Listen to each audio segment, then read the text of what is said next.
the seed of Bright and Tender Dark really was a short story version of the first full chapter called Grand Mall. And it really was a bit of advice that one of my college housemates told me when I was in college. And she said, essentially, if you're ever being attacked, here's what you do. You throw yourself on the ground and you basically go wild and act like you're having a medical event or a demon possession or whatever it is. You just make it so wild that the person is startled and runs away. And it always stuck in my mind because I thought, A, well, would that even work? And B, I thought how interesting that even, even in this modern day of, the late 90s, early 2000s, at a place of idealism, which I really think of a public university as this kind of place of an idealistic enterprise. Like they're there to sort of educate the best and the brightest of the state and this public education mission.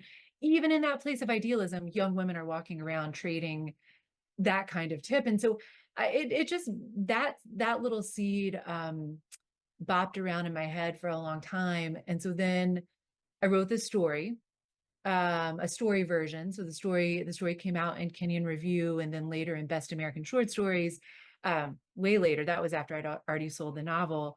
But the story, I liked the story and I thought it worked as a story. But I'd had this thought, I thought, the moment I find a story that feels like it could have interesting off the page space to explore, I'd like to build it out.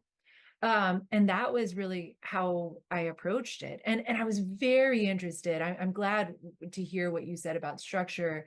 I was very interested in I'm not a traditional murder mystery person. Like that's not my thing. I think the people who have come to the book looking for that will and probably will continue to be disappointed not because those aren't fun, but it's just not what it is. It wasn't what I wanted to do. I was really interested in like A Visit from the Goon Squad, that kind of PC structure, or Julia Phillips' Disappearing Earth, where there's a central disappearance, but really you're also that pulls you through, but you're really looking to drop in to see the echo effects, the way this affects all these different people's lives. And I thought, what I want to look at is the way that, not just the way that murder, true crime, the long lasting echoes of that, but the way that that becomes this whole, this kind of echo chamber.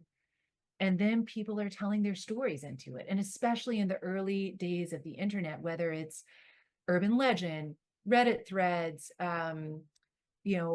faith, religious, like all of these ways that like these tragic events happen and they become an impetus for us to tell all of these stories. Like that's what I was really excited to explore. And then I thought, I'm not so cruel that I will not then tell people who done it. Like we're still going to get to who done it, but what I want to be, what is of interest to me, is the ways that we're connected to one another and don't realize it, and the way that there are all these sort of unexpected aftermaths of things. And so I like it. I wanted that PC structure. I'm glad you like it. I will say plenty of people hate that, as it turns out. Like I think if you come in expecting a certain kind of like check the box, meet the genre expectation, I think what I'm realizing is I think that can be really frustrating to people, and that's okay. It was what I set out to do,